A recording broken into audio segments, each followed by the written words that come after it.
Ok. Em princípio, uma entrevista como essa, a gente pensa 1 hora e meia, para não ficar uma coisa cansativa. A gente imagina várias sessões, tá entendendo? Não tem tempo determinado, 1, 2, 3, 4, o que for sendo interessante. Bem, então, pode começar? Entrevista com o juiz do trabalho, Teodomiro Santos. Como é o seu nome? Romeiro Luiz Santos. Teodomiro Romeiro Luiz Santos. Para o projeto Marcas da Memória, essa é a primeira entrevista, em 14 de dezembro de 2011, com a participação de Pablo Porfírio e Felipe Geni. Teodomiro, nós podemos começar então, como esse é um relato de história de vida, pelas suas memórias de infância, onde você nasceu, em que ano, quais são suas memórias desse período, onde é que você... Eu nasci em Natal, no Rio Grande do Norte, em 29 de dezembro de 1951. Meu pai primeiro casou com a irmã da minha mãe. Teve com ela 5 filhos, ela morreu do parto, do último, naturalmente. E 1 ano depois, passado aquele período de luto que as pessoas guardavam antigamente, ele casou-se com minha mãe. Do primeiro casamento ele teve 5 filhos, são meus primos e irmãos. E do segundo casamento ele teve 3, eu sou o mais velho. Tem a minha irmã, que é a segunda, e meu irmão Modesto, que é o terceiro. A nossa família era uma família de classe média, entre baixa e média. Meu pai era capitão do Exército e minha mãe era servidora da União, professora do Ministério da Aeronáutica. Então, a gente nunca passou dificuldade na vida, mas também não teve nunca uma vida muito folgada, né? Meu pai era extremamente conservador, ele tinha posições claramente fascistas. Eu me lembro muito de ouvir meu pai dizendo, na época de Juscelino, na época de Jânio Quadros, apesar de eu ser muito novo nessa época, mas me lembro demais dele dizendo que a única solução para o Brasil seria uma ditadura militar. Ele morreu antes de ver a ditadura. Ele morreu em 1960, o golpe só veio em 64. Acho que ele levou essa frustração para o túmulo, não é? E também a frustração de ver o filho ser um militante de esquerda, que para ele certamente teria sido o fim do mundo. Mas, quer dizer, a infância em Natal foi uma infância... Natal era quase uma cidade interior naquela época, 1952, 53, 54. Eu tenho recordação de uma casa com um quintal muito grande, com árvores e com animais que ele gostava de criar, coelho, carneiro, galinha, essas coisas todas. A gente estudou em colégios particulares a vida inteira, né? Alguns protestantes, outros católicos. O protestante foi mais por conta da proximidade com a minha casa, porque a minha família toda é muito católica, tem inclusive freiras e padres e não sei o que e tal, né? Era realmente uma família conservadora. As lembranças da minha infância então são essas. Depois meu pai morreu, meu avô morreu em 1957, era o pai da minha mãe, foi o único avô que eu conheci. Todos os outros já tinham morrido quando eu nasci. E quando meu avô morreu, nós mudamos dessa casa, que tem um quintal grande, para uma outra na Avenida Marechal Deodoro, em Natal, que era, na época era a principal rua da cidade. É uma avenida larga, com 2 pistas e tal. E eu morei lá até 1960. Meu avô morreu em 57 e eu morei nessa casa da Avenida Deodoro até 1960, que foi quando meu pai morreu, em 90. Eu estudava no Colégio Brasil, um colégio que ensinava somente o primário, o antigo primário. E logo depois eu fiz um exame de seleção e comecei a estudar no Colégio Marista. E lá estudei até o fim do 2º grau, né, que eu terminei na Bahia, porque já tinha começado a me envolver com política. na época do Papa João XXIII, houve aquela abertura imensa da igreja para os movimentos sociais, para as questões políticas, e os irmãos maristas se dividiram lá no colégio. Mais ou menos na metade, um grupo muito ligado à tendência conservadora que resistia a essas mudanças, e outros que não, que aderiram assim com muito entusiasmo às modificações.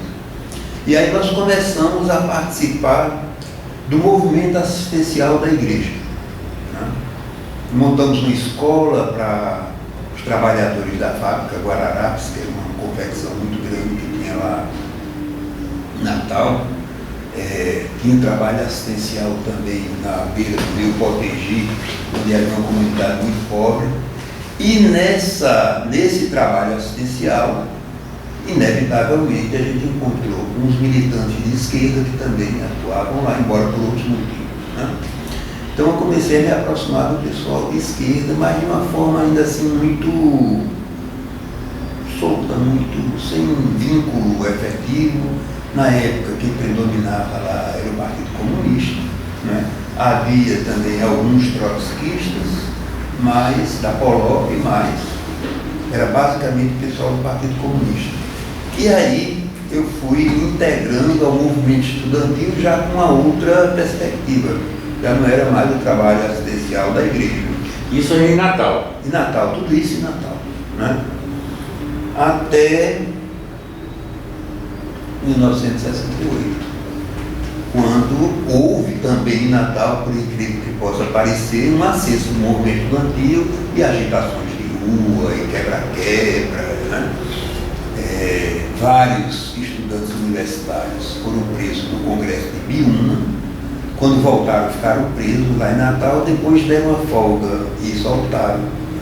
E eu levei eles para fora de Natal, para uma granja que tinha perto. Nessa época, apesar de não ter 18 anos ainda, eu dirigia. Então eu peguei o carro da minha mãe e levei eles para fora. E uma dessas pessoas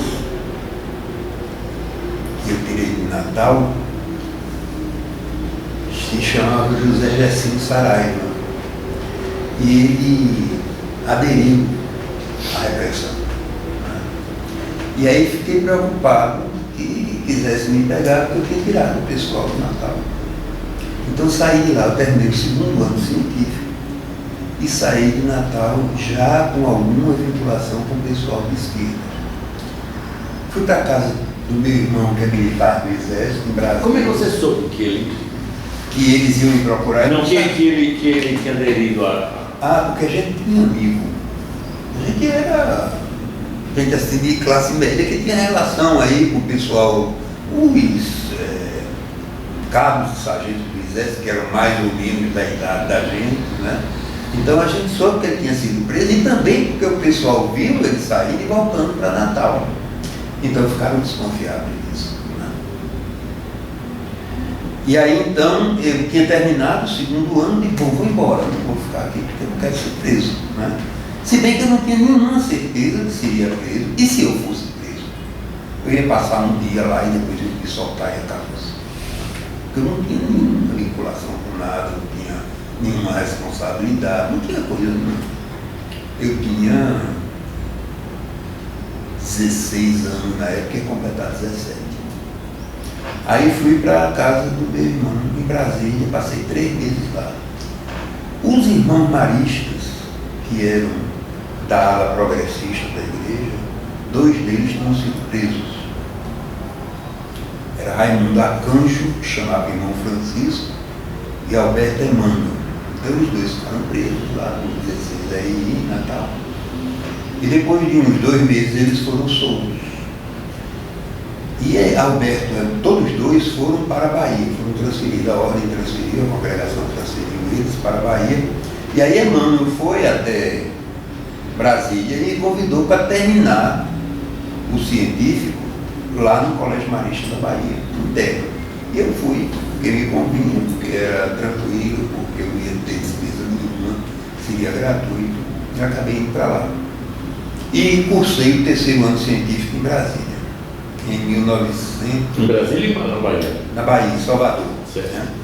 Em 1969, foi quando eu terminei o científico. Nesse tempo, através de Emmanuel, eu conheci outras pessoas de esquerda, esses já organizados e participando daquela luta interna que havia no partido, que deu origem à corrente revolucionária, né? O grande debate que houve em relação às conclusões do 20º Congresso do Partido Comunista da União Soviética, com a defesa da tese da transição pacífica, né? Então, se organizou a corrente revolucionária no Partido Comunista. Eu comecei a entrar em contato com algumas pessoas ligadas organicamente a essa corrente. Né? Daqui de Pernambuco, eu me tornei muito amigo mesmo de Bruno Maranhão. Eu, inclusive, tenho um filho com o nome dele, meu filho mais velho se chama Bruno. Marcelo Melo, Paulo Pontes da Silva. Daqui de Pernambuco, esses três. E da Bahia, de Seu Regis Ribeiro. Ele era de uma cidade do interior da Bahia, Remanso, chamada Remanso, e era universitário no Rio de Janeiro. De Seu Regis Ribeiro. De Seu Regis Ribeiro. Então eu comecei a gente formou uma espécie de um grupo, havia outras pessoas lá de Salvador, e começamos a discutir política, estudar marxismo, e começou um processo de vinculação orgânica, nessa época ainda com a corrente. Né? Logo depois veio o racha no Partido Comunista, e aí não se conseguiu formar uma organização só, foram formadas várias. Saiu a LN, saiu o PCBR, saiu o MR8, né, do Rio de Janeiro, não esse MR8 de hoje, mas o MR8 antigo de Gabeira, de Franklin Martins, de Ana Maria Nacionalvic. E o pessoal a quem eu era ligado foi o pessoal que fundou o PCBR. Então, eu aderi ao PCBR a partir dessa época e comecei a ter uma vida partidária organizada. O PCBR era um partido que pregava a luta armada contra a ditadura militar e tinha uma perspectiva de criação de focos guerrilheiros no interior para implementar a política de cerco das cidades pelo campo. Depois disso, aí nós fomos morar, eu terminei o científico, né? E nós fomos morar numa casa que ficava no Porto da Barra. Não era uma casa, era um apartamento que ficava no subsolo, assim, numa daquelas transversais da avenida que vai dar no Porto da Barra. E ficamos morando lá, eu, Emmanuel e Francisco, né, que tinham abandonado a congregação, e mais Adelino, que era um amigo meu, foi meu colega de colégio do Rio Grande do Norte, e tinha ido para lá também. Naquela época estava havendo uma ebulição muito grande, todo mundo querendo conseguir mais militantes, querendo ampliar a sua base de militantes, a base de sustentação, as áreas geográficas. Estava havendo uma agitação muito grande, especialmente do PCBR e da LN, porque o MR8 ficou focado muito lá no Rio de Janeiro e era conhecido como a dissidência da Guanabara. Né? Então era lá realmente que ele estava. O PCBR tinha uma organização boa no Nordeste e no Paraná. E a LN, principalmente no sul do país, e alguma coisa no Rio de Janeiro e Minas Gerais. Paulo Henrique, que depois foi preso político durante muitos anos, ele saiu de São Paulo com um contato com Avelino, que morava comigo, para ir os dois do Rio Grande do Norte, porque eu aderi ao PCBR, mas Avelino não. Então a LN entrou em contato com ele, e aí realmente aconteceu assim. Paulo Henrique veio e ficou hospedado lá na casa da gente. Depois ele viajou com Avelino para Natal, né? E quando chegou lá, Natal, todo mundo sabia que a Avelino tinha algum envolvimento com a esquerda e tal, prenderam a Avelino. Quando prenderam a Avelino, prenderam Paulo Henrique junto, que era o cara da direção da LN. Aí ele tentou tomar cianureto para se matar, foi uma confusão danada, tal, etc. Foi preso, começou a ser torturado. E aí entregou o apartamento onde eu morava. Mas eu tinha um grande amigo que era cadete da aeronáutica, né? E soube do que ele tinha falado. Alcântara. Alcântara depois morreu num acidente de avião no mar do Rio Grande do Norte. Estava fazendo um voo de treinamento, uma coisa assim. O avião caiu e ele morreu. E aí saí de casa. Quando eu saí de casa já não foi mais na condição que eu tinha saído do Rio Grande do Norte. Porque agora eles sabiam que eu tinha vinculação com o partido, que era o PCDR, já não era mais aquele estudante secundarista que estava ali fazendo uma coisa ou outra, né? Então a situação era mais complicada. Nessa mesma época, no Rio de Janeiro, houve uma grande ofensiva na repressão contra o PCDR. Foi na época que assassinaram Mário Alves, que era o secretário político do partido. Prenderam Jacob Gorenda, Apolônio de Carvalho, eram os grandes expoentes do PCDR. Né? Pessoas com uma militância muito antiga, com uma formação teórica sólida, capaz de fazer reflexão importante sobre o momento político. E os outros militantes clandestinos do Rio de Janeiro se dispersaram, porque ninguém sabia qual era a extensão do conhecimento que a repressão tinha da estrutura do partido. E alguns deles vieram para a Bahia, vários, uns 10 ou 12 vieram para a Bahia. E foi aí então que eu conheci Bruno, Maranhão e Suzano, foi nessa época. Marcelo eu vim conhecer um pouco tempo depois, quando a gente começou com as ações armadas. Então, as pessoas que vieram clandestinas do Rio de Janeiro, eu e mais algumas pessoas aqui de Pernambuco, que também estavam clandestinas, nós nos organizamos em 5 aparelhos, com 4 pessoas em cada um, que era um núcleo assim mais responsável pelo partido na Bahia. Alguns faziam um trabalho de massa no movimento estudantil, no movimento operário. O Camaçari estava começando a focar. E tinha alguma coisa no campo também, em Jiquié, em Ilhéus, em Itabuna. E tinha o pessoal do trabalho militar. E aí nós começamos a fazer treinamento, nós começamos a tentar comprar armas, nós começamos a planejar algumas ações armadas. Essas ações armadas eram ações de assalto a banco, para acumulação de dinheiro, para instalação da guerrilha. O grande objetivo da gente era esse. E depois do sequestro de Elmer, aqui no Rio de Janeiro, o sequestro de alguns embaixadores para soltar o pessoal que estava preso. E tinha uma quantidade razoável de presos políticos e alguns em situação muito difícil. Então, a gente elaborou um plano que acabou não dando certo por conta de uma falha aqui. Nós tínhamos, como lá em Salvador não tinha embaixador, estavam ainda divididos entre o Rio de Janeiro e começando a se mudar para Brasília, foi inclusive o sequestro que fez com que essa mudança fosse precipitada. Né?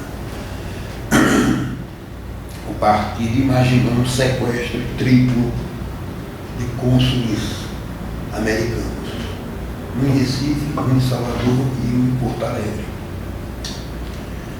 Só que aqui em Salvador, eles estavam investigando o partido e acabaram localizando o aparelho onde o pessoal que ia fazer o sequestro morava. Né? Foi quando houve a prisão de Nancy Mangabeira Unger, Chico de Assis, Carlos Alberto Soares. Esse pessoal foi todo preso mais ou menos nessa época por conta dessa repressão. E como a ação daqui malogrou... Isso era 69, 70? Isso era 70, eu estava solto ainda. Né? A minha militância no PCBR não durou um ano, que era a média de tempo que durava naquela época. Né? A média que a pessoa conseguia militar num partido de esquerda que pregasse a luta armada era de um ano a um ano e meio, mais ou menos. Não passava disso, não. Aí, isso devia ser mais ou menos em maio, junho, julho de 70, por aí. Aí, quando eles pegaram a documentação toda aqui, que tratava da ação, eles ficaram sabendo que ia haver também em Salvador e em Porto Alegre, e aí alertaram o posto de Salvador e o posto de Porto Alegre, e aumentaram a vigilância, a guarda, tal, etc. Então, calma mais para fazer. Nós fizemos ainda 2 ações em Salvador de assalto a banco. E depois disso, a gente descobriu que o partido estava sendo monitorado pela polícia, pelos órgãos de segurança. Nós tínhamos um amigo do MR8 da Bahia. O pai dele era motorista da Polícia Federal, lá em Salvador. E ele passava muita informação para o filho. E o filho, então, soube que eles tinham localizado 4 casas, né, que eles suspeitavam que fosse de alguma organização de esquerda. E ele então passou a informação para as outras organizações com os endereços, com as localizações. Então, quando a gente recebeu a informação, a gente estamos sobre o nosso departamento. Aí a política que se tinha naquela época foi a mesma que o pessoal tinha adotado no Rio de Janeiro. Uma vez a polícia localizando casas, aparelhos onde você tivesse militantes, e você não sabendo qual era a extensão do conhecimento da polícia, você nunca sabia disso, né? Eles podiam conhecer um aparelho só, mas eles já podiam ter seguido as pessoas, que a gente não ia, quem morava numa casa não ia na outra casa, mas de maneira, nem sabia onde ela ficava, né? A gente marcava pontos na rua, então a gente se encontrava, tal local, tal hora, se não for nesse local, tal, a tal hora, e era assim que os contatos eram feitos. Todo mundo usava nome falso, todo mundo tinha documentação falsa. E aí, quando você tinha uma situação dessa que você não sabia a extensão do conhecimento, a política era a seguinte: desmonta tudo. Todo mundo vai embora, como o pessoal do Rio de Janeiro fez. Daqui a 6 meses, aí a gente retorna o trabalho. E marcava encontros para daí a 6 meses com as pessoas que tinham vida legal naquele local que a gente estava abandonando. E assim foi feito. Saíram todos. Tinha gente, inclusive, muito conhecida da polícia. Tinha o sargento Antônio Prestes de Paula, que participou da revolta dos sargentos em Brasília, que garantiu a descida do avião de João Goulart, quando houve a tentativa de golpe contra ele. Tinha sido expulso da aeronáutica, uma pessoa que era muito conhecida, a repressão tinha muito ódio dele, porque quando ele fugiu da penitenciária ali nos Brito, ele matou um guarda penitenciário lá na hora que foi atirar contra ele. Tinha Getúlio Cabral, que era um líder sindical conhecidíssimo da Fábrica Nacional de Motores, né? Tinha Fernando Cabral, que era também um líder sindical dos bancários da Guanabara. Então eram pessoas muito conhecidas mesmo. Então essas pessoas saíram logo imediatamente. Ficamos 3 pessoas em Salvador para fechar o contato com o pessoal que a gente iria retomar 6 meses depois. E depois nós também iríamos sair de lá, né? Irmos para Sergipe. Então nós nos encontramos, marcamos um último encontro e cometemos um erro assim primário de segurança. Um dos locais onde a gente marcava mais encontros era no Dique Tororó, do Tororó, na Bahia. Não sei se você conhece, em Salvador. Hoje é um lugar muito bonito, tem uns orixás de metal enormes, assim, é muito bonito. Aquilo era um dique antigamente, né? Servia para reparo de navio e tal, etc. Os navios entravam pela boca do rio, pelo Rio Vermelho. Tinha um canal que até hoje existe, no meio da Avenida Vasco da Gama, só que era maior. O navio entrava até lá, e lá tinha o dique do Tororó, onde eles faziam conceito, reparo, esse negócio todo. Nessa época já não era mais isso. Era uma espécie de uma lagoa que tem lá, perto da Fonte Nova, um antigo estádio de futebol lá de Salvador. Então a gente marcou o encontro da gente, o último, desse local. Foi uma coisa assim estúpida, porque como era um lugar que a gente usava frequentemente, era muito provável que eles já tivessem seguido pessoas até aquele lugar. E quando eles perceberam que todo mundo tinha desaparecido, aí eles deram a ordem, qualquer um que foi encontrado deve ser preso. Porque a técnica deles era a seguinte, eles identificavam um e começaram a seguir. Aí um encontrava dois, aí eles começaram a seguir dois encontravam três, até pegar a estrutura toda da organização. Aí é que eles davam um bote, né? Só que quando eles começaram a procurar 2, 3, 4, 5, não achavam mais ninguém, aí eles perceberam que estava havendo algum problema. E aí disseram, não, qualquer um que foi encontrado deve ser preso imediatamente. Aí a gente marcou esse encontro no Dique do Tororó. Estávamos os três lá, éramos três, conversando. Eu e Paulo Pontes em cima do meio-fio de costa para a rua. Getúlio Cabral do lado de dentro, virado para a gente. Então chegou um jipe comum, com 5 pessoas vestidas à paisana. Desceram do jipe, me pegaram e pegaram Paulo Pontes. Getúlio, que viu, saiu correndo pela calçada do dique, que tinha uma ponte de madeira que atravessava de um lado para o outro e correu para pegar a ponte. Aí os caras pegaram, algemaram minha mão direita na mão esquerda de Paulo Pontes, tomaram uma pasta que eu carregava, onde estava minha arma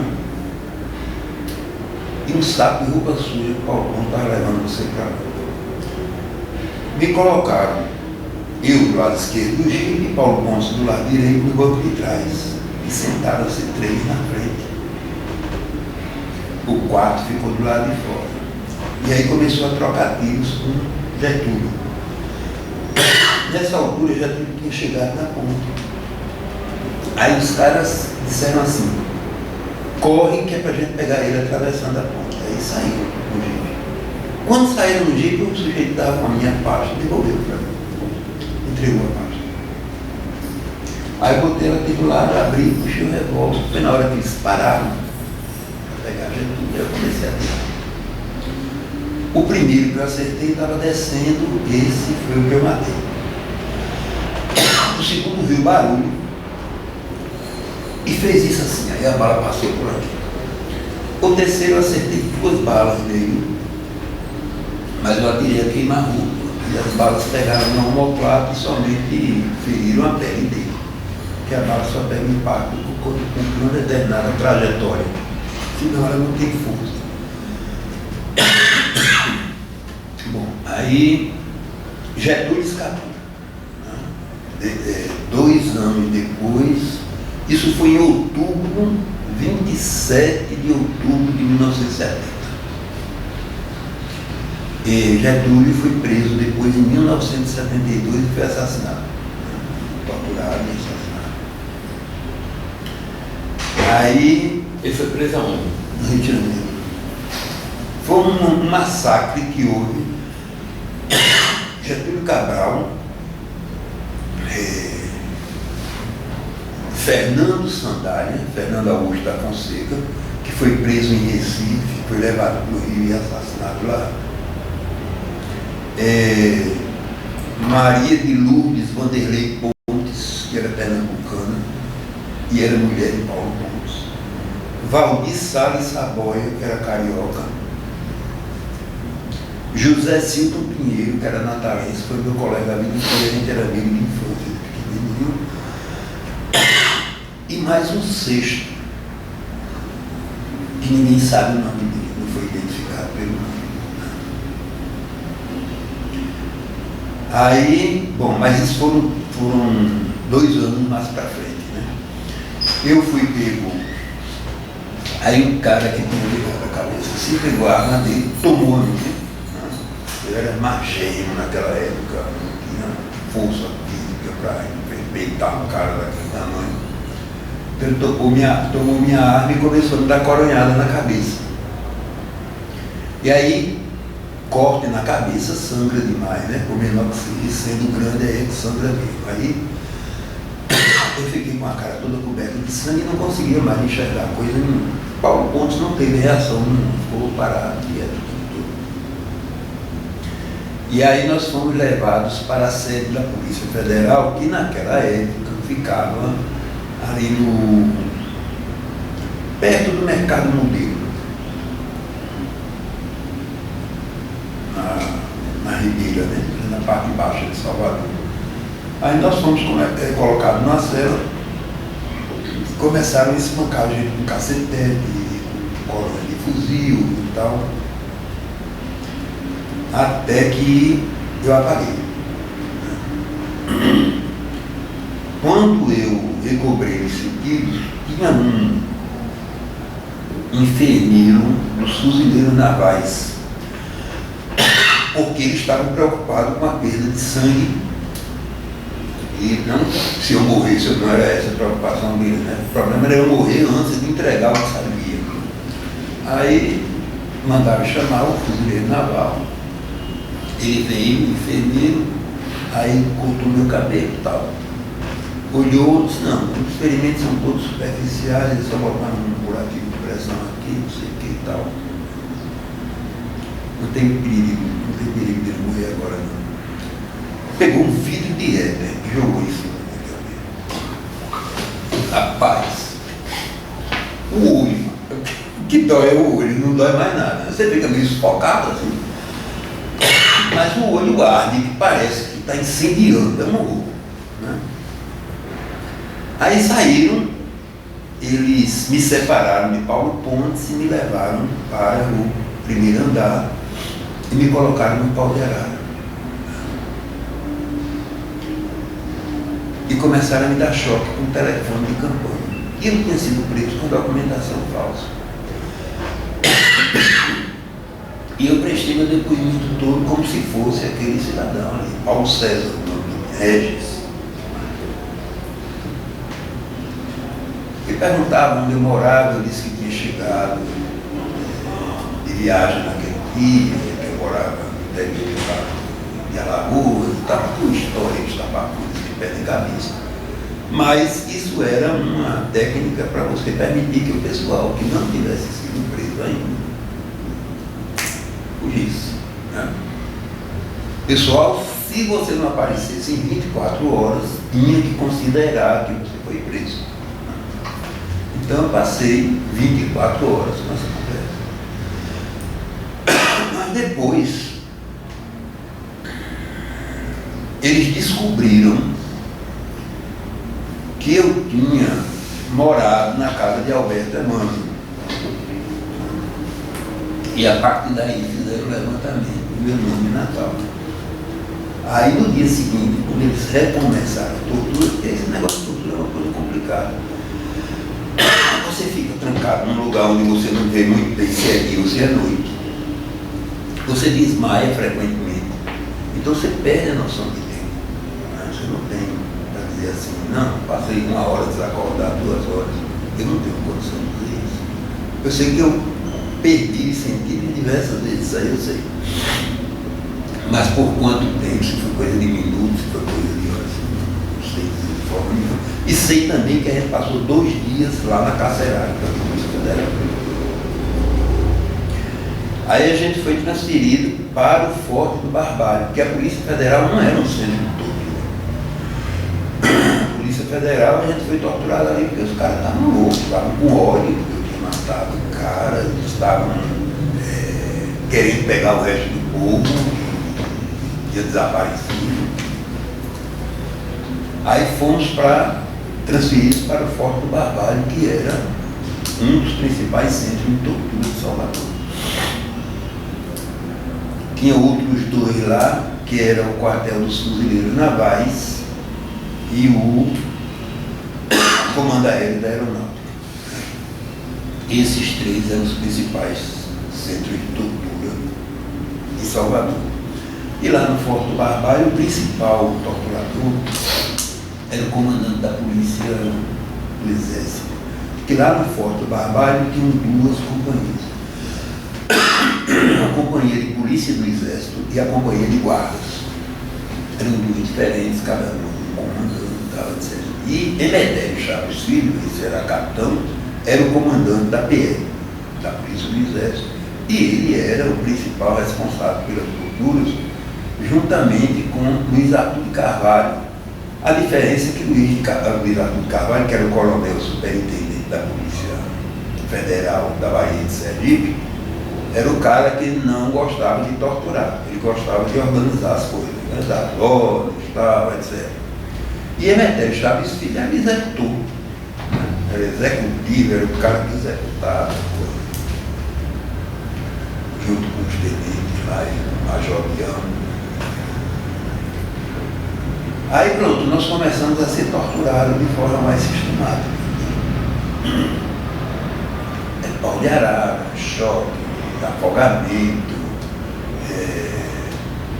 você ficar sem comer, sem beber água, né? Tudo isso vai debilitando muito a pessoa. A reação de cada pessoa frente à tortura é diferente. Tem pessoas que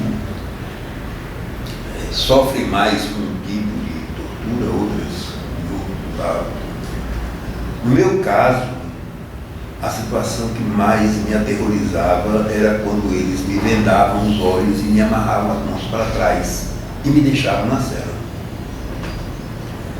Porque quando começava a tortura, eu enfrentava, eu gritava, eu xingava os caras, quer dizer, havia uma interação. Mas ali não. Ali você é deixado sozinho com seus fantasmas, com seus bicos. Será que eu vou aguentar sem dizer nada? Como é que vai ser a próxima vez? O que é que vem pela frente? E você fica como na hora dos desmaios, sem saber quanto tempo você passou ali naquela situação. E eles usam isso muito bem. Né? Os caras parecem que têm um feeling para ver a hora em que você está mais angustiado para tirar você e levar. Né? Então, para mim, essa foi a pior forma de tortura que teve. Não havia nenhum sofrimento físico, não havia pancada, não havia choque, não havia coisa nenhuma. Mas era o que me lascava, era esse negócio de ficar sozinho na cela, amarrado e com os olhos vendados. Então eu acho que a gente foi torturado mais ou menos uns 12 dias lá no Forte do Barbalho. Veio gente de fora, veio gente de Pernambuco, foi Miranda e Odolito, né, que eu não conhecia, mas Paulo Gomes conhecia, que era daqui. Miranda é um torturador conhecidíssimo, Luiz Miranda. Como é? Luiz Miranda. Miranda. Torturou Alani, assassinou aquele menino lá em Petrolina, que foi responsável pelo assassinato dele, do PCdoB. Esqueci o nome. Rui Frazão. Veio gente do Rio de Janeiro, veio gente de São Paulo. E cada vez que chegava uma visita dessa, era uma sessão de tortura, claro, porque cada um queria saber das coisas do seu estado. E eu mantive a história até o fim, eu não sei nada, porque eu sou do Rio Grande do Norte. Conheci Paulo Pontes e vim para cá encontrar com ele e tal, estudei aqui durante o tempo, fiz o terceiro ano. E a minha história foi essa até o fim. Algum tempo depois, eles prenderam um sapateiro que tinha vínculo com Paulo Pontes. E lá descobriram um bocado de relatório, inclusive o relatório do assalto ao Banco da Bahia. E aí não precisou nem falar sobre esse assunto, porque já tinham tudo escrito. Então, depois disso eu fui levado para a penitenciária Lemos Brito, que era onde se cumpria a pena, uma penitenciária que fica... Naquela época era quase um município rural perto de Salvador. Hoje em dia não, hoje em dia cidade por todo canto. Era mata escura. Tinha uma área imensa, né, que não era cercada, e dentro dessa área muito grande tinha 2 pavilhões redondos, um onde as pessoas ficavam presas e outro onde havia oficina de trabalho, e mais um pavilhão quadrado que era um campo de futebol grande e a administração, essas coisas. Aí, quando nós chegamos na Lemos Brito, chegamos 5. Eu, Paulo Pontes, Liceu Regis, que tinha sido preso também nessa mesma época,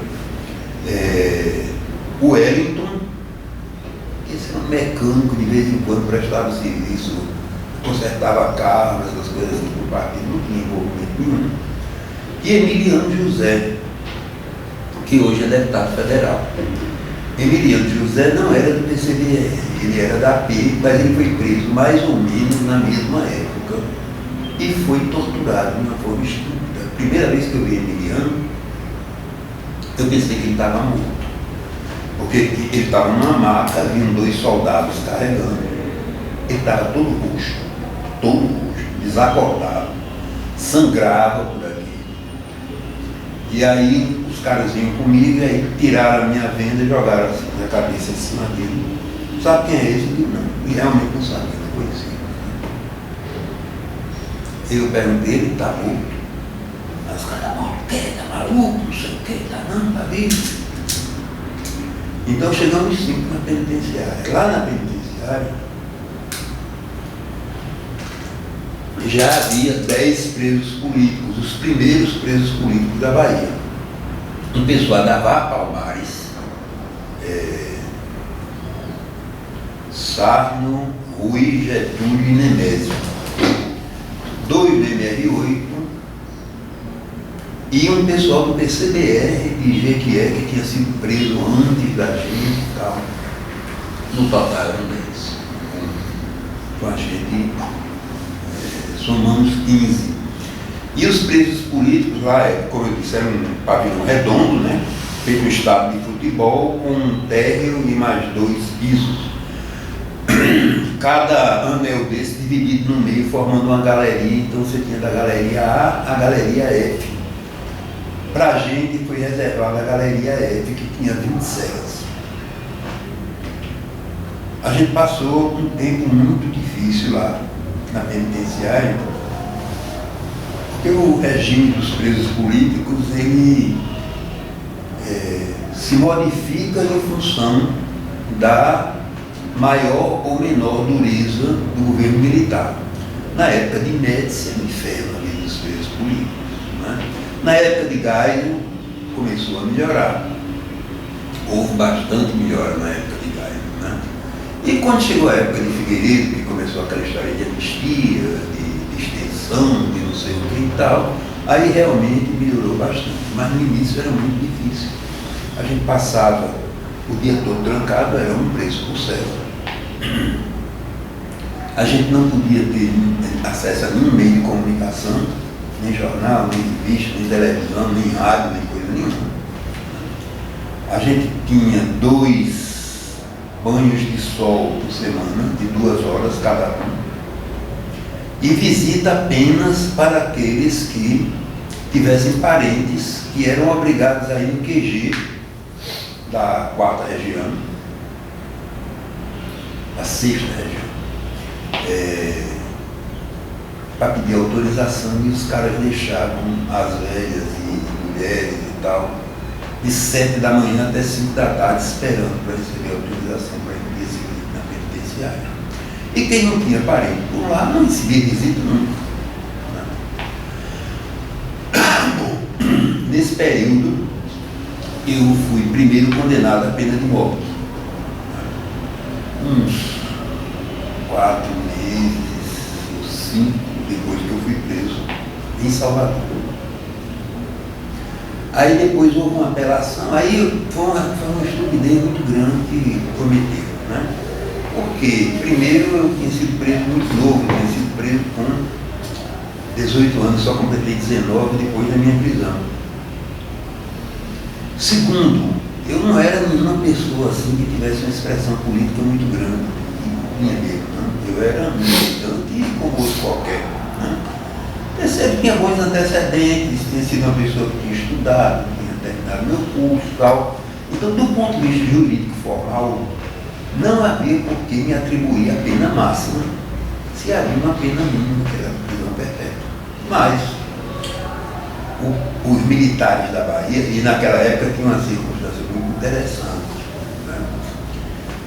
Quando uma pessoa era julgada por conta do homicídio de um militar, o conselho de sentença era formado por oficiais superiores da arma militar. Então era assim uma isenção total para o julgamento. O cara estava querendo lhe comer o filho ali. E aí ele foi condenado a pena de morte por unanimidade.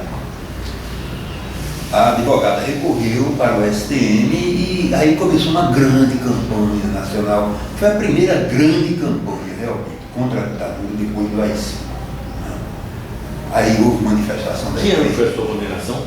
71. Acho que foi abril de 71. Aí houve recurso para o STM, acho que 2 meses, a pressão era tão grande que os caras queriam se livrar daquele negócio de qualquer jeito. 2 meses depois, aí comutaram para prisão perpétua, com um voto divergente de Bizaria Mamede, que votava pela minha general linha dura, dizer, foi uma coisa interessante essa, que votava pela minha condenação a 30 anos. Né? E depois isso efetivamente foi utilizado para conseguir reduzir a prisão perpétua para 30 anos. Depois eu respondi mais um processo pelo assalto ao Banco da Bahia, e eu peguei 17 anos, se não estou enganado.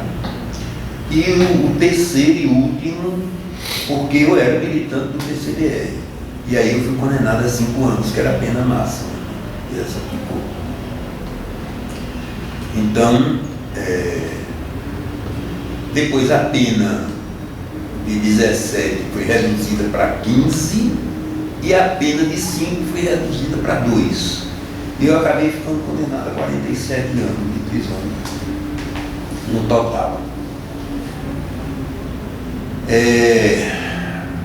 A vida na penitenciária no início foi muito complicada e difícil, como eu disse, né? Porque a gente estava em isolamento. Depois de um tempo a gente conseguiu comprar um rádio portátil, pequenininho, e esse rádio a gente mantinha escondido. Toda semana ele ficava numa cela e a pessoa ouvia todos os noticiários e ia transcrevendo as notícias. E à noite esse jornalzinho, uma espécie de jornal, circulava por todas as celas. E esse rádio a gente manteve até acabar com a emissão. Né? Teve umas 2 batidas da Polícia Federal, lá na galeria, mas quando eles chegavam na entrada da penitenciária, que era muito longe, ainda tinha um percurso grande, a gente já sabia. Aí a gente pegava o rádio, enrolava no cordão, jogava por cima da grade, e aí alguém lá embaixo pegava e ficava com o rádio, porque os preços comuns tinham. Nunca conseguiu pegar o rádio da gente.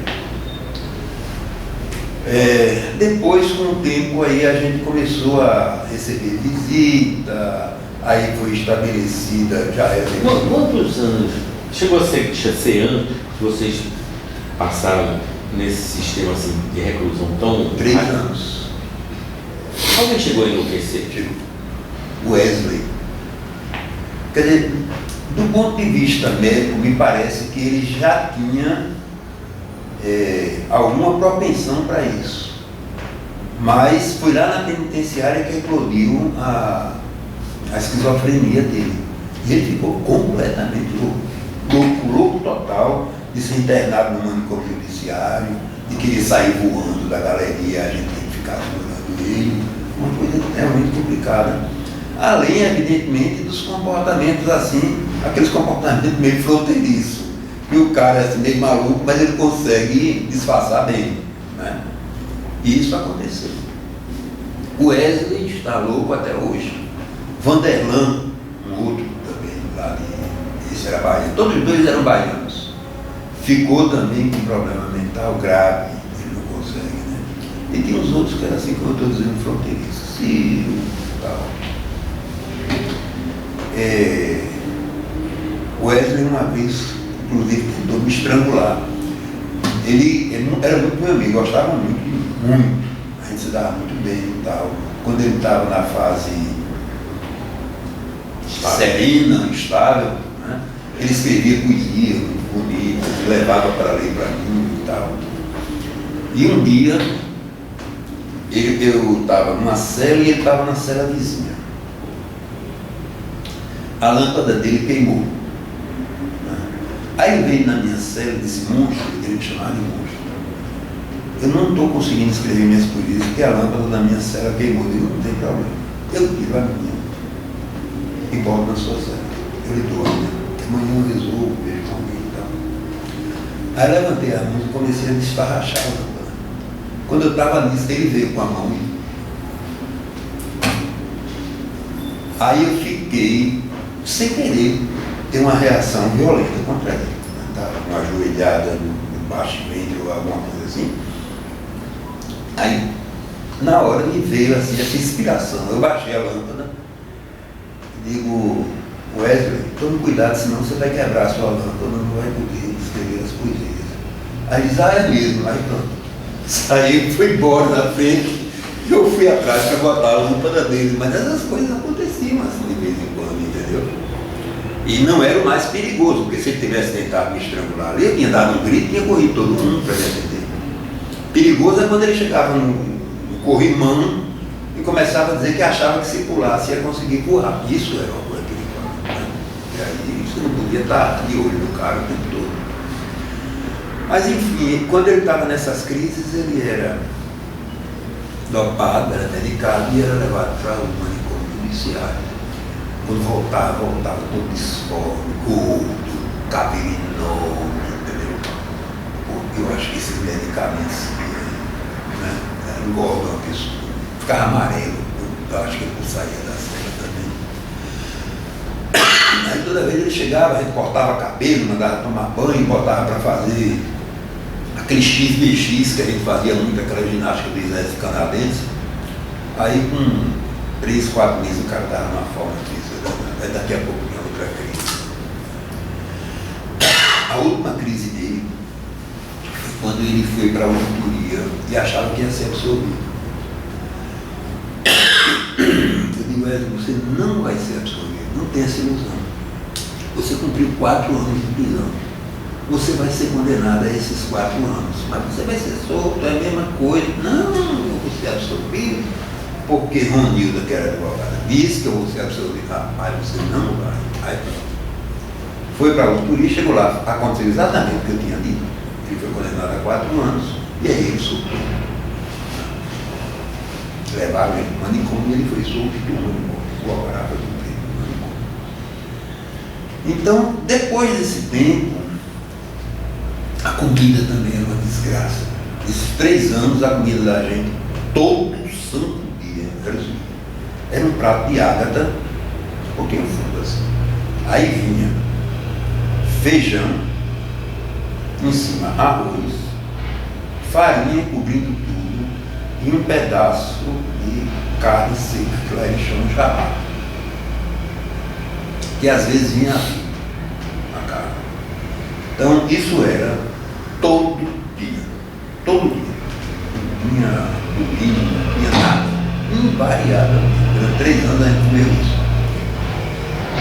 De manhã tinha café e um pedaço de pão, sem nada. E de noite você podia escolher ou café, ou chá, ou outro pedaço de pão igual do de manhã. Ninguém tomava o chá porque todo mundo dizia que botava um broxante dentro do chá. Então ninguém tomava, todo mundo só tomava café. Entendeu? E isso foi durante 3 anos, a gente ficou até conseguir autorização para as visitas, trazerem comida, e depois de uma greve de fome que a gente fez, autorização para a penitenciária fornecer os alimentos crus para a gente preparar. Porque a maior fonte de renda para o diretor do presídio, a maior, não tem outra, é a comida. O Estado paga um valor X para cada preso, para comprar comida. Aí eles pegam aquele arroz nojento com feijão de jabá, e o Estado prevê legume, fruta, não sei o que, tal, etc. A diferença é dele. Só do diretor. Sempre foi assim. Sempre. Aí depois começou a melhorar a situação, começou a distensionar. Mesmo assim, a gente teve alguns confrontos muito grandes com a repressão. Um deles por conta dos presos aqui da Barreto Campeiro, Carlos Alberto Soares e Rolison Cavalcante, que depois foi secretário da Defesa Social no Espírito Santo.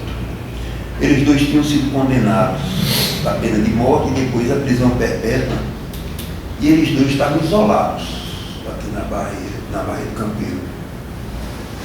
O diretor na época era um cara terrível, Major Siqueira, não sei se já ouviram falar dele, né?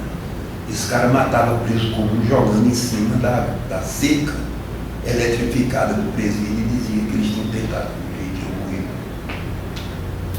Então eles dois estavam totalmente isolados e eles dois estavam começando a noite. O pessoal aqui começou uma greve de fome e ela se espalhou pelo Brasil inteiro. E a reivindicação da gente era uma só: que eles saíssem do isolamento e fossem colocados junto dos outros presos. Lá em Salvador, a gente fez 17 dias de greve. Aqui o pessoal fez mais, eu acho que vai fazer 22 ou 23 que eles saíram da frente. Mas a gente conseguiu. Eles saíram e foram colocados junto dos outros presos, né? Estavam lá nessa época, Xânia, Marcelo. É engraçado você ver o que acontece depois, né? Alberto Vinícius, hoje em dia, é presidente da Fundagem, a antiga FEBEM, o diretor da Fundagem. De vez em quando eu falo com ele, mas rapaz, você pergunta o álbum naquela época, para esse seu trabalho atual. Aí pronto, a penitenciária foi melhorando, aí começou a ter visita conjugal, eu casei, meu primeiro filho nasceu, que chama Bruno, né? Outros também casaram, ou já eram casados e tiveram filhos. Teve uma época de um baby boom lá na penitenciária, foi um negócio impressionante. E nisso tinha esses entreveros, né? De vez em quando a gente tinha um cacete com o diretor do presídio e aí acabava acontecendo uma greve de fome, mas nenhuma tão longa quanto essa. Era a greve de fome que durava 4, 5 dias. Normalmente a gente conseguia o que queria, mesmo porque ninguém fazia exigência absurda, né? Ninguém fazia greve de fome para ser solto. Era greve de fome para poder ler jornal, era greve de fome. Eram reivindicações tão, assim, óbvias, que não havia nenhum motivo para o cara ficar tendo um cacete disso todo mês contra as coisas. Aí pronto, a gente começou também, que era uma reivindicação da gente, além de receber a comida crua, começamos a poder trabalhar, que até então a gente não podia trabalhar. Então a atividade da gente toda era de estudo. Olha, tudo que você imaginar na vida, a gente estuda na penitenciária, né? Porque tinha doutor em geologia preso, tinha filósofo, tinha gente que falava não sei quantas línguas. Então tinha de tudo lá. Tudo. Eu fiz curso de alemão, eu fiz curso de geologia, eu fiz um monte de curso na penitenciária. E o pessoal que era analfabeto quando foi preso, a gente alfabetizou e preparou para o artigo 91, no artigo 99 eles passaram. Saíram de lá com o segundo grau completo, todos. Eram 4 ou 5 que eram analfabetos. Pessoal do interior, camponês, tal, que tinha tido a oportunidade de estudar. Mas com o trabalho aí ficou muito melhor, porque era mais divertido, né? Você estudar 14 horas por dia não aguenta. Você precisa fazer outra coisa, porque senão gasta o cérebro. E aí nós começamos a fazer artesanato, né?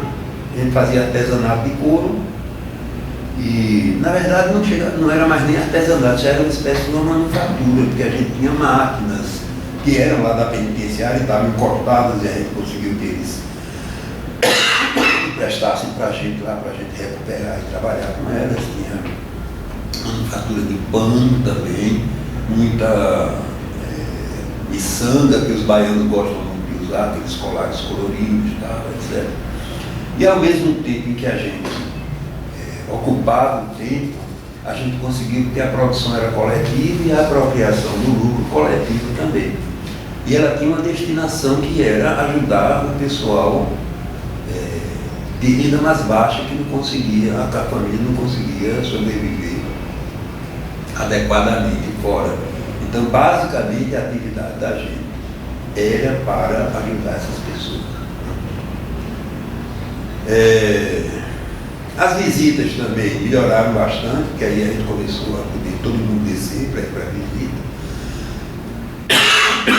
o que permitiu os casamentos lá na penitenciária, porque as pessoas se conheciam e tal. O pessoal do movimento estudantil começou a frequentar a penitenciária, a igreja começou a frequentar a penitenciária, a igreja católica. Então essa foi a época da tranquilidade maior. O passo seguinte foi o governo Figueiredo e o ascenso do movimento que lutava pela anistia. Eu não pergunto antes de a gente entrar na anistia. E como era a relação de vocês com os outros presos, não políticos? Tinha alguma relação, algum contato? Não? Tinha contato, mas nenhuma vinculação mais estreita. E a gente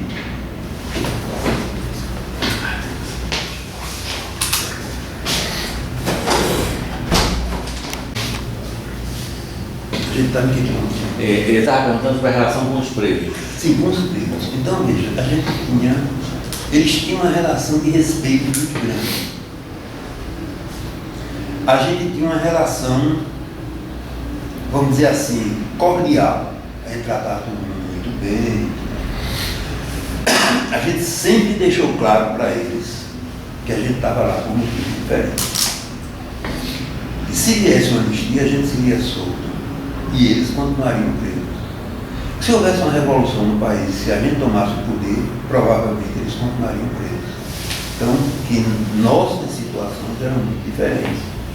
Isso foi uma coisa muito interessante, porque um dia a polícia invadiu o presídio e tentou atirar num preso. Tentou não, atirou num preso que tinha se recusado a entrar na cela. Começou uma rebelião, foi uma coisa assim, pavorosa. Né? Eles quebraram todas as celas, todos os beliches, estava tudo jogado no pátio da penitenciária, né? Um pátio redondo, e eles iam jogando porta, jogando beliche, não sei o que e tal. Quando acabaram de quebrar tudo, aí vieram para a galeria da gente. Aí a gente falou com a liderança, não quer. A gente não vai aderir a esse movimento. A gente não tem nada a ver com isso. E se vocês quebrarem isso aqui, o exército vai entrar aqui e vai matar todo mundo. A gente e vocês. Rapaz, a galeria ficou inteira. Não arrancaram um pedaço de madeira e jogaram lá no chão, na frente da minha cela, tinha um jardinzinho assim onde plantavam as flores e tal. Então isso mostra o respeito que eles tinham pela gente, né? O respeito é recíproco, porque apesar da gente ter restrição muito forte ao comportamento, porque tinha de tudo lá, né? A penitenciária é o lixo social que está ali. São pessoas de perversidade muito grande e tal. Apesar disso, a gente tratava todo mundo cordialmente, dava bom dia, boa tarde, se a pessoa perguntava alguma coisa, a gente respondia educadamente e tal. Então,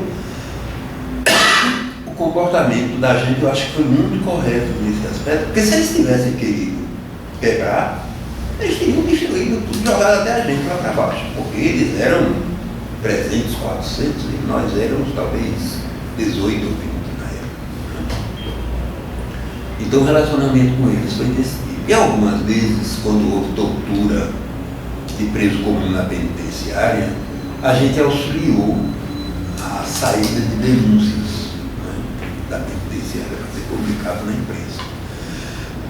Então eles sabiam que em certas situações eles poderiam contar com o apoio da gente, como era o caso dessas violações da integridade física deles, né? Pois bem, aí depois de Geisel entrou Figueiredo e começou a ascensão do movimento pela anistia. A gente tinha basicamente dois movimentos, né? Um era o movimento feminino pela anistia de Terezinha Zerbini, que era casada com o general Zerbini e ligada ao Partido Comunista. E algum tempo depois, porque a gente não havia uma dissidência muito forte em relação à aceitação das condições de anistia que o governo militar estava querendo oferecer, surgiu o Comitê Brasileiro pela Anistia, que foi presidido durante muito tempo por Iramaia Benjamin, que é mãe de Cid César Benjamin.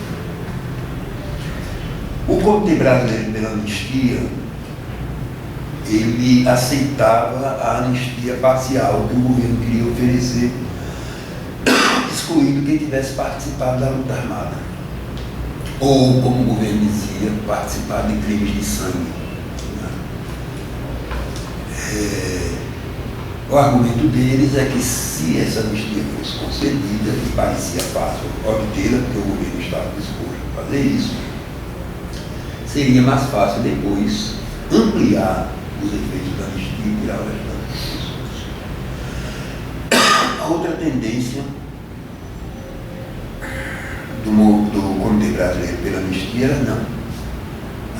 A luta pela anistia deve ser uma luta política, ela deve ser para todos aqueles que lutaram contra a ditadura, por qualquer meio, desde que as ações tenham tido motivação política. E o segundo ponto muito importante dessa história,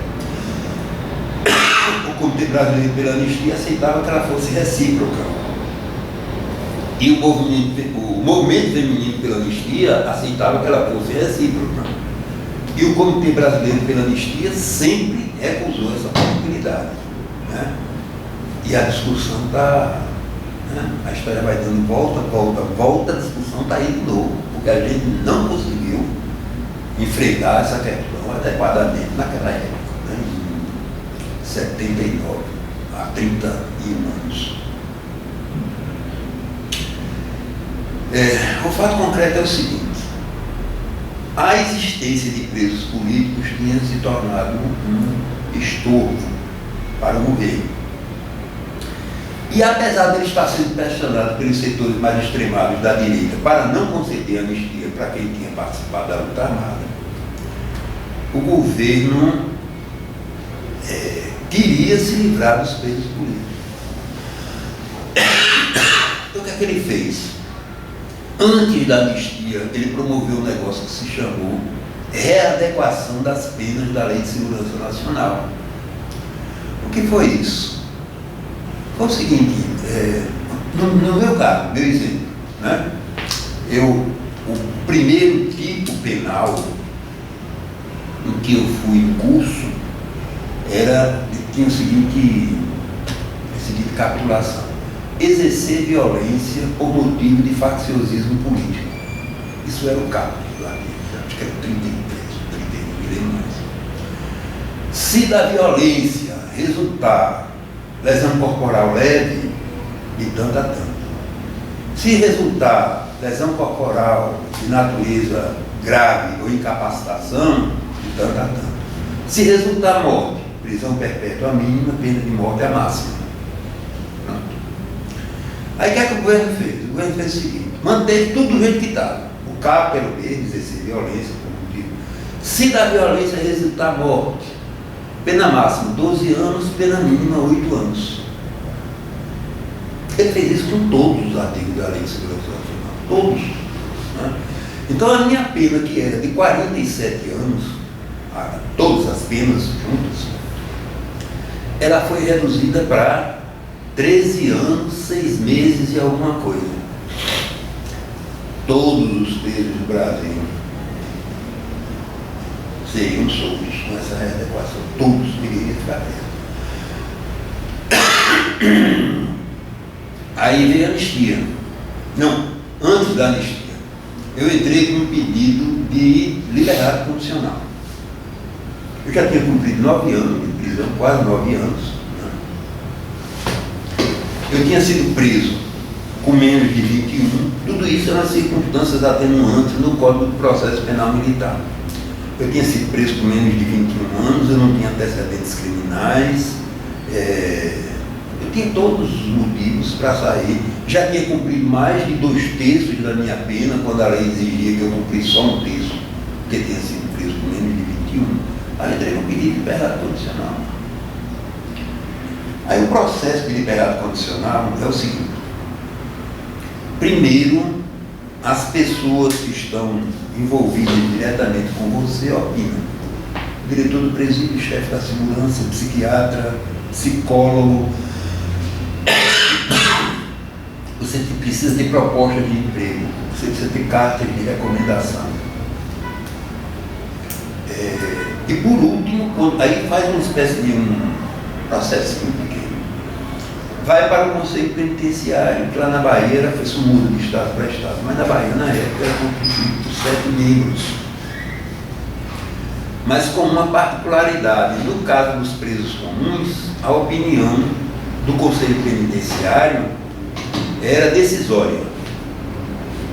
E no caso dos presos políticos, não, ela era opinativa. Quem decidia mesmo era o juiz auditor. Aí pronto, parecer favorável de todo mundo. Nunca tinha tido uma punição penitenciária, nem tinha nenhum sentido de disparado que ele fosse fazer alguma coisa que resultasse na punição. Tirando as greves de fome, claro, que eles quiseram apresentar como ato de insubordinação, mas isso não colou. Eu tinha as atenuantes do Código de Processo Penal, eu tinha 4 ofertas de emprego, eu tinha cartas de recomendação de deputado, do cardeal da Bahia e tal, não sei o que, tudo. Meu processo foi para o Conselho Penitenciário e eles opinaram favoravelmente por unanimidade, 7-0. Mandaram o processo para o juiz auditor. Aí os jornalistas correram em cima do juiz auditor e perguntaram se ele ia autorizar a minha liberdade condicional, e ele disse: eu não tenho como recusar, não tem nenhum motivo para recusar. Aí começou a demorar, aí né, tá todo feliz que ia sair. Começou a demorar. Eu fundi o juiz auditor, aí recusou. A justificativa dele é que não tinha condições de assumir sozinho a responsabilidade de me devolver o convite social. Escrevi uma carta esculhambando com ele. Foi divulgada publicamente, dizendo o seguinte: se ele não estava à altura de assumir as responsabilidades que o cargo dele tinha, que ele fosse fazer outra coisa na vida, fosse político. Eu tenho inclusive cópia dessa carta. Ele ficou danado da vida comigo. Ele quis me processar, mandou um oficial de justiça perguntar se eu confirmava que tinha escrito a carta. Estava assinada a carta. Aí, velho, ia sair a anistia. Se antes disso tem um fato interessante. Antes da anistia, Teodoro Vilela, que era arenista, né? Foi arenista, e depois mudou a forma de pensar e tal. Ele tinha se engajado no processo de anistia. E ele passou em todos os presídios do Brasil, todos, onde tinha preso político, consultando qual era a opinião dos presos políticos sobre essa questão da anistia ser ampla, geral e restrita, ou restrita, e se ela devia ser recíproca ou não. E ele fez esse levantamento e depois ele foi e levou para o Senado a posição que tinha sido externada pelos presos políticos. Ele foi um cara de uma seriedade, tem uma grande admiração por ele, pela mudança na forma de pensar dele, né? E por conta dessa honestidade intelectual que ele teve. Ele podia ter chegado lá e dizer, a maioria quer não sei o quê. Mas ele não, ele segurou a peteca. E o regime militar estava lá ainda, a extrema-direita estava aí botando bomba naqueles cantos. Aí, bom, não, né? Não sabe. Na época estávamos presos, somente 3 presos políticos na Bahia. Os demais já tinham saído com a história da readequação das penas. Paulo Pontes foi preso comigo. Paulo Pontes foi interessante, você vê a fúria dos militares em Salvador. Quando me condenaram à morte, ele foi condenado à prisão perpétua. Quando a minha pena foi reduzida para a prisão perpétua, ele foi absolvido. A diferença entre uma condenação à pena de prisão perpétua e a absolvição é um negócio muito. E a gente soube das penas da gente 60 dias antes do julgamento. Emetério Chaves Filho, tal capitão, fui lá na frente da... A gente ficou, o Forte do Barbalho, ele foi construído por Maurício de Nassau, não sei quanto. Foi uma construção antiquíssima, daquelas paredes largas, imensas e tal. E a gente ficou preso em umas celas que pareciam umas masmorras daqueles filmes da Idade Média, um negócio daquele. E eu fiquei numa cela, Paulo Pontes ficou na outra. Teve um dia que ele chegou uma noite, que ele gostava de visitar a gente à noite. Ele ficou mais recuado, de forma que podia me ver e ver Paulo Pontes. Aí disse, alguém dá uma notícia aqui para vocês. Pois não, cara. Você vai ser condenado à pena de morte e você é prisão perpétua. Não está ligado com a notícia. Muito interessante. E foi, realmente foi. Né? Gostou. Pois bem, os 2 que estavam presos comigo seriam anistiados. Um era Haroldo Lima, que hoje em dia é diretor-presidente da ANP, foi deputado do PCP, muitos anos deputado federal. E o outro era Paulinho Vieira, do PCB, que era relojoeiro de profissão e foi do comitê estadual do partido lá na Bahia, que depois morreu de problema cardíaco. E eles seriam soltos logo depois, na anistia. Eu tinha um grande amigo chamado Fernandes Caris, que era jornalista. Ele, inclusive, escreveu um livro, Por que Teodomiro Fugiu. A primeira edição foi uma edição assim meio artesanal, que ele fez um mimeógrafo daquele que rodava. E a segunda não, a segunda foi uma edição dele. E Fernandes Caris era jornalista, trabalhava no Jornal da Bahia.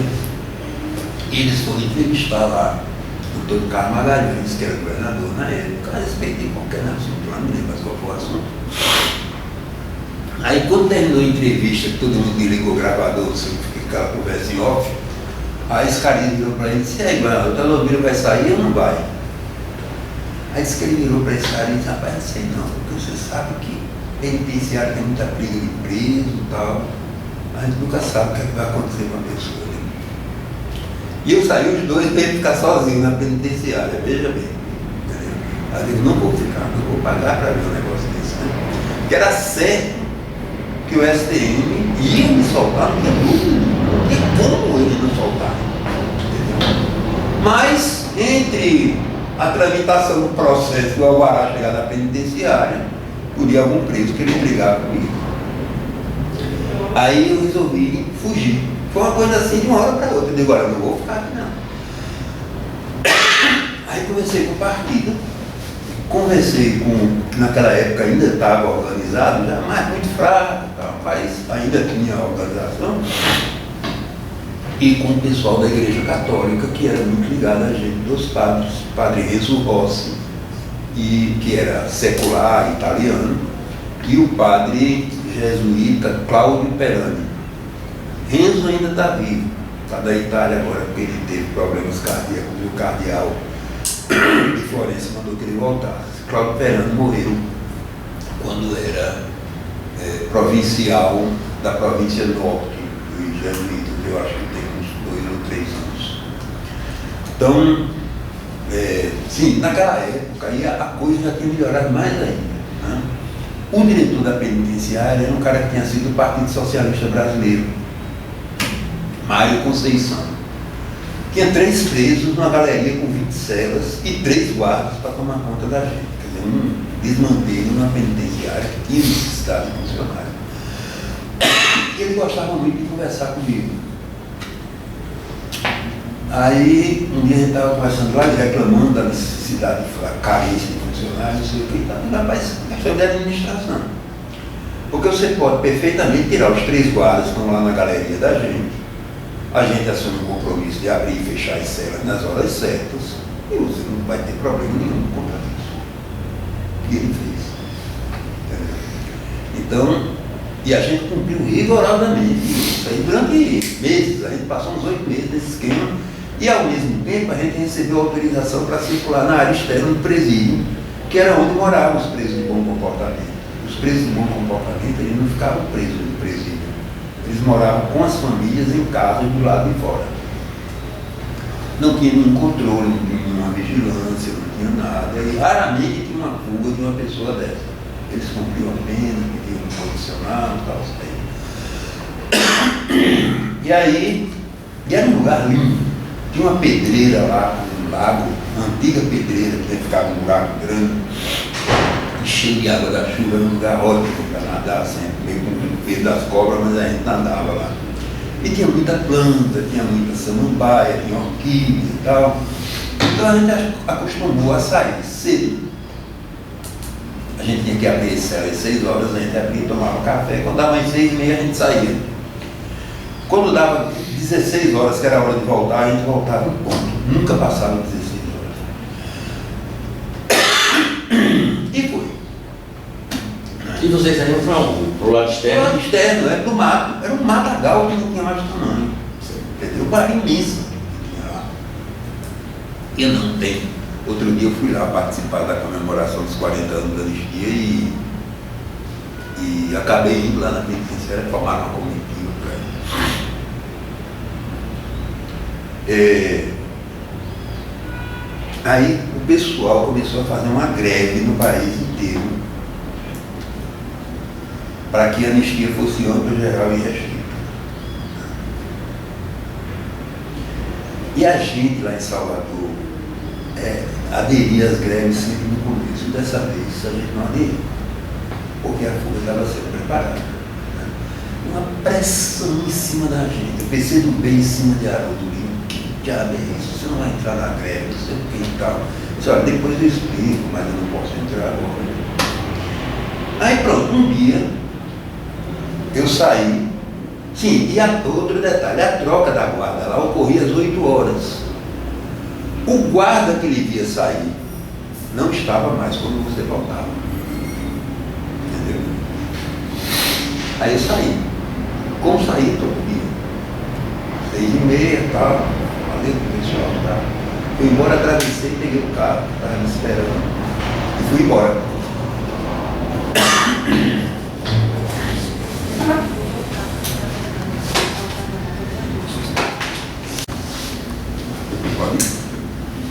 E fui embora. Peguei o carro do partido, fui embora.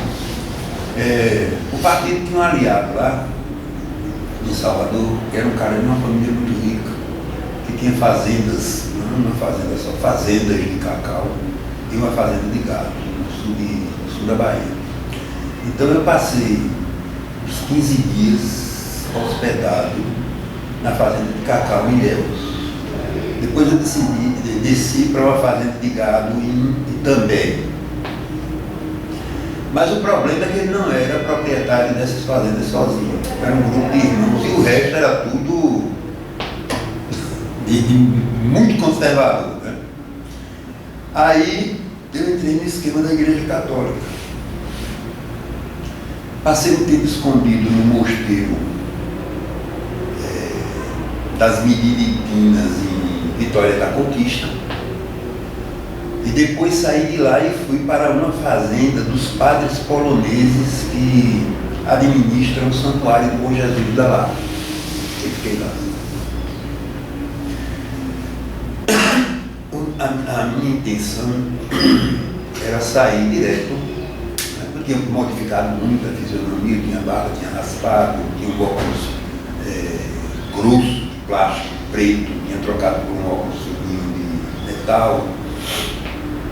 Tinha cortado o cabelo baixinho, então estava realmente muito diferente. Estava tão diferente que quando a Polícia Federal foi me fotografar lá na Nunciatura Apostólica, perguntaram se eu tinha feito plástica, mas não tinha feito plástica, tinha modificado a fisionomia só por conta de detalhes. Mas a gente teve um problema com o passaporte, aí eu não consegui sair. Aí veio a segunda opção, que foi a opção da Nunciatura Apostólica. De asilo político na Nunciatura. De lá embora. A Nunciatura Apostólica pelo seguinte, que João Paulo II ia visitar o Brasil em janeiro. Isso foi em 79, eu acho que foi em janeiro. No início de 80, ele ia visitar o Brasil. Ia se hospedar na Nunciatura e naturalmente o governo ia querer que ele se hospedasse na Nunciatura como um refugiado político lá dentro. Então a minha permanência não seria uma permanência longa, porque já tinha acontecido antes deles deixarem asilados políticos em legações diplomáticas até mais de um ano. Aí eu saí de Bom Jesus da Lapa para Arraial do Cabo, passei uns 3 dias lá em Arraial do Cabo para montar o esquema com o pessoal de Brasília. Quem participou do esquema foi Chico Pico e Ayrton Soares, os dois eram deputados federais na época, um de São Paulo e outro da Bahia. Aí eu fui para Brasília, né, de carro. Quando cheguei lá, fui para o apartamento de Chico Pinto, encontrei com eles dois, eles me pegaram e me levaram para a Nunciatura Apostólica e eu fiquei lá até o início de dezembro. Aí aquela confusão, a Nunciatura não podia me tirar porque não tinha acordo de reciprocidade em asilo político no Brasil, só tinham 2 países, México e Venezuela. O embaixador da Venezuela estava fazendo uma confusão do cão na época. O presidente lá, eu acho que era Rafael Caldeira.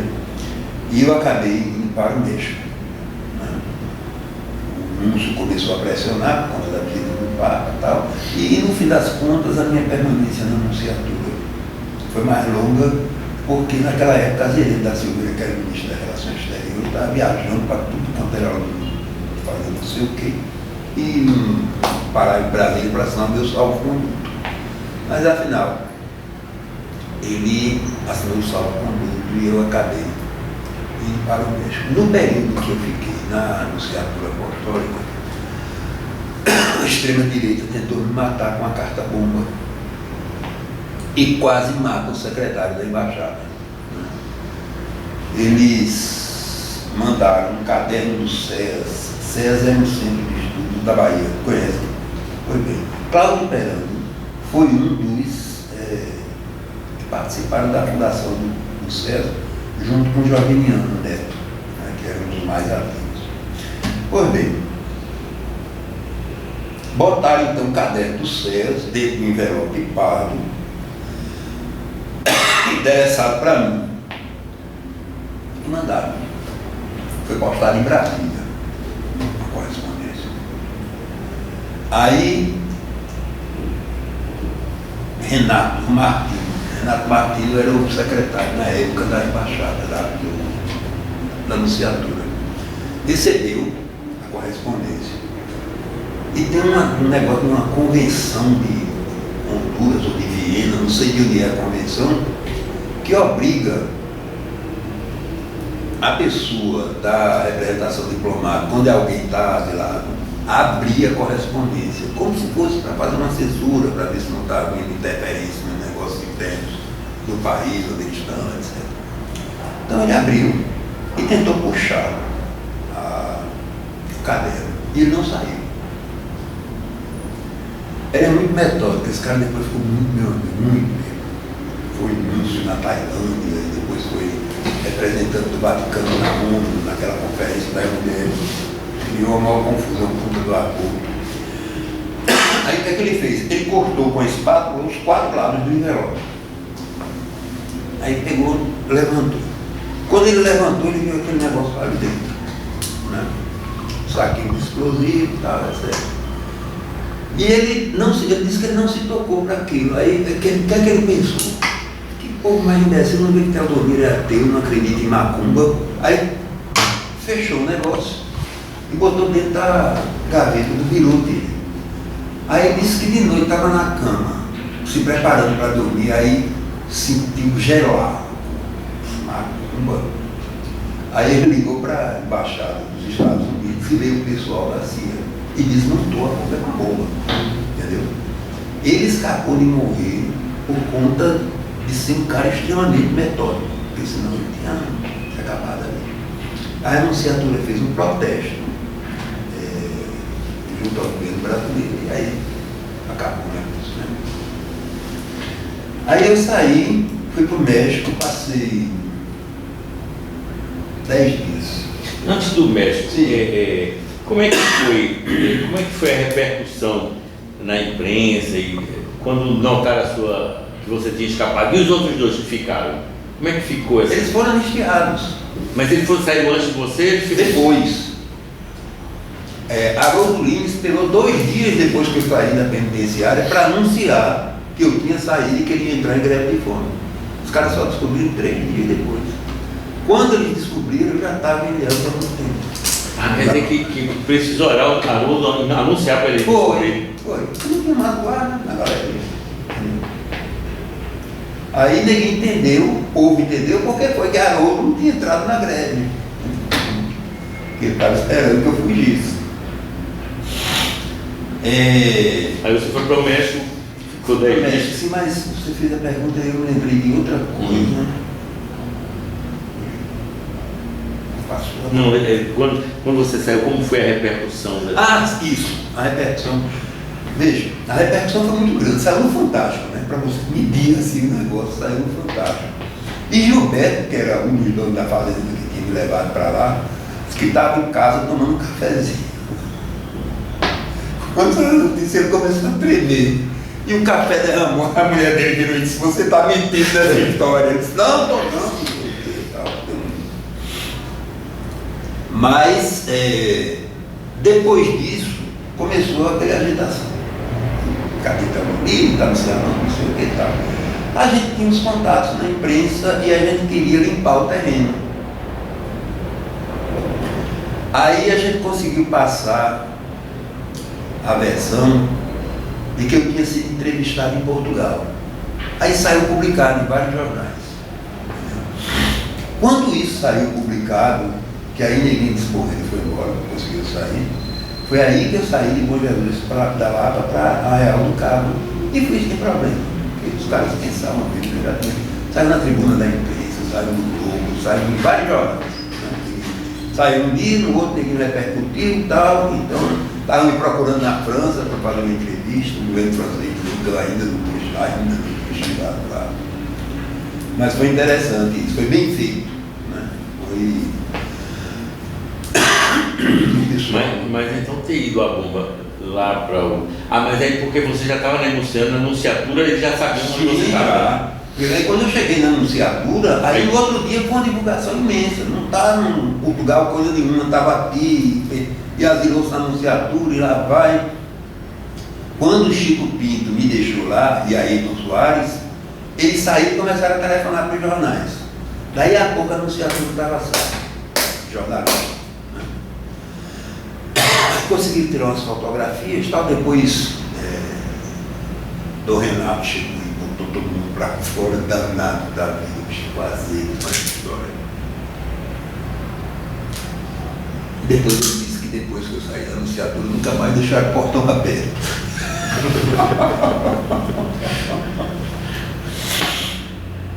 Aí pronto, aí fui pro México, passei 10 dias lá. E naquela assim, inexperiência, eu pergunto pro cara lá, porque quando eu cheguei no México, foi uma pessoa do Ministério das Relações Exteriores. Quando eu saí do Brasil, porque o avião sairia do Galeão, tinha que ir de Brasília para o Galeão, o primeiro secretário da Embaixada do México viajou comigo. Me embarcou no avião da Avianca, que ia para o México. E aí eu fiz Rio de Janeiro, Bogotá, Cidade do Panamá e Cidade do México. A viagem foi assim. Aí eu chego lá e pergunto para ele, aí tinha um funcionário do Ministério do Interior me esperando, o cara tinha recebido a informação que eu estava dentro da cadeia, aí estava com uma mala de roupa para me dar, não sei o que e tal. Eu disse, não precisa, eu tenho aqui. Aí me colocou num hotel lá. E quando eu fui embora, eu tinha que pedir, eu tinha que renunciar ao asilo político que o México tinha me dado. Eu disse, aí eu digo, tá bem. Aí eu pergunto para ele assim, para entrar na França eu preciso de visto? Eu disse, não precisa não, tá bom. Aí eles me entregaram um documento que chama documento, título de identidade de viagem, que a ONU fornece para os refugiados e apátridas, que tem validade para o mundo todo, menos para o país de origem da pessoa. Aí eu que, na verdade, seu interesse era ir para a França. Porque estava todo mundo lá. Sim. Inclusive o pessoal do partido, da direção nacional, estava todo mundo na França. Só que nesses 10 dias que eu passei no México, saiu a anistia. E todo mundo estava na França, voltou, veio embora.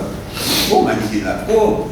Prestes de Paula, René de Carvalho, que era filho de Apolônio, que passou mais de um ano lá para conseguir que reconhecesse que ele era brasileiro, porque ele tinha nascido na França, né? Não tinha prestado serviço militar no Brasil. Era filho de uma francesa, a mulher de Apolônio era francesa. Aí ficaram uns 4 ou 5 gatos pingados lá. Aí, o que é que aconteceu? Eu saio do México para a França. O voo foi assim, isso era 23 de dezembro. Montreal, Madrid, Paris. Quando eu cheguei em Paris, eu só tinha comunicado, porque eu não sabia como é que estava a situação lá, a minha ex-mulher. Aí quando eu cheguei no aeroporto, o cara disse, cadê o visto? Eu não tenho visto. Tá, então você vai voltar. Aí o cara queria me botar num voo que ia passar por Buenos Aires. Eu disse, estou lascado. Passar por Buenos Aires é claro, que eu não chego na cidade do México de novo, né? Aí fui mandado primeiro para a Espanha, para Madrid.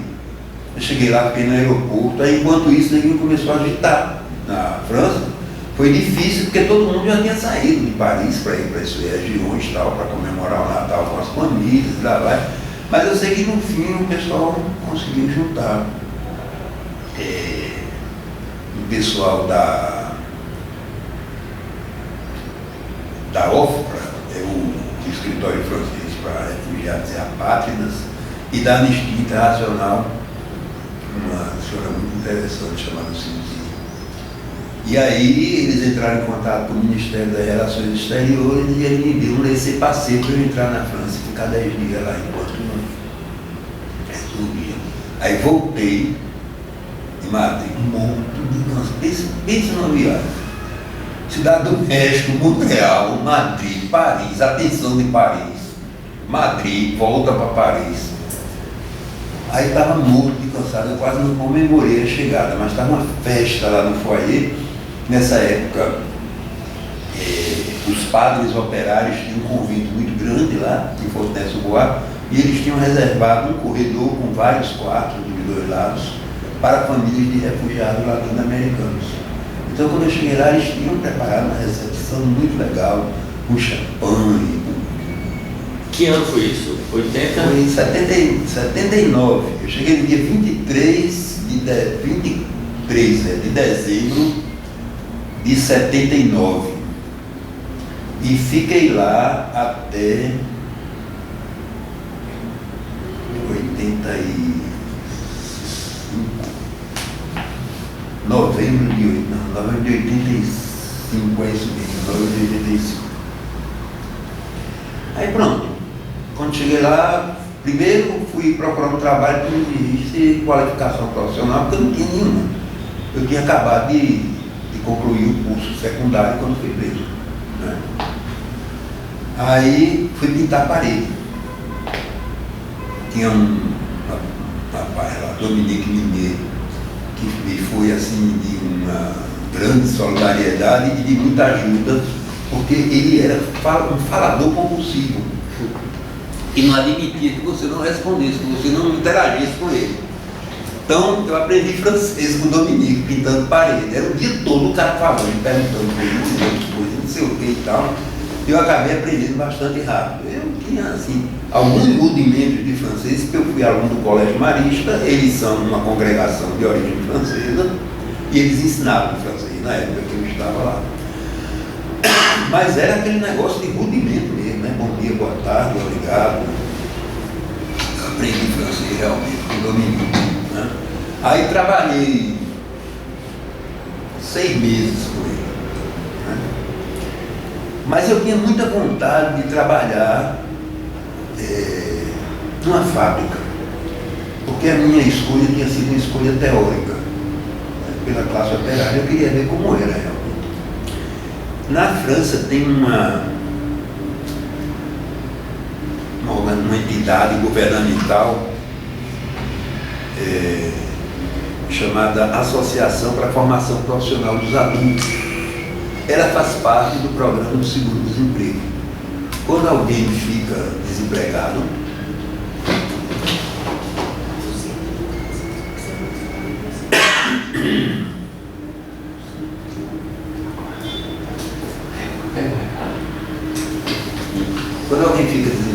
além de receber as prestações que atualmente se recebe aqui no Brasil, essa instituição ela dá uma outra profissão para o trabalhador, porque dessa forma ela amplia a possibilidade de emprego dele. Ele tem a profissão tradicional dele e aprende outra, uma nova, né? E lá em Fontenay-sous-Bois, o diretor da instituição era um militante do Partido Comunista, chamado Dominique também. Então fui falar com ele. Contei minha história, ele tinha sido preso muito novo, tinha passado muito tempo na prisão, não tinha profissão nenhuma, e que eu gostaria de fazer alguma coisa na área da produção industrial. Aí ele está certo. Não se preocupe que eu vou ver para você, e quando tiver algum curso aberto, eu lhe comunico. 15 dias depois ele me ligou e aí me disse: tem um curso de fresador. Eu não sabia nem o que era fresador, eu quero. Aí fui fazer o curso de fresador, né? Fresador é o cara que faz as peças planas na metalurgia. O torneiro faz as esféricas e as cilíndricas, e o fresador faz as peças planas. Aí fiz o curso de 1 ano. Esse curso que a pessoa faz, ele recebe uma bolsa, de forma que ele possa sobreviver durante o tempo que está estudando. E aí, quando eu terminei, eu fiz um estágio na Renault de 2 meses para aprender a mexer com as máquinas de comando numérico que tinham invadido a França naquela época. São as máquinas que funcionam com computador, aqueles computadores antigos ainda de fita preta cheia de furinho, mas já eram máquinas computadorizadas.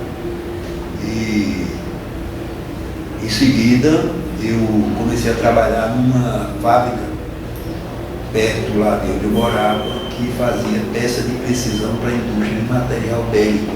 Era um trabalho extremamente especializado e bem remunerado, eu vivia confortavelmente.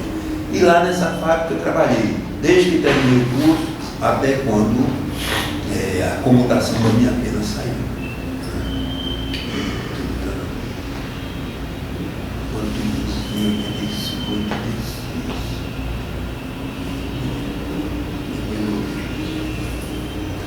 Aí pronto, foi lá. Lá na França nasceu meu terceiro filho, o segundo, meu primeiro filho nasceu em 1983.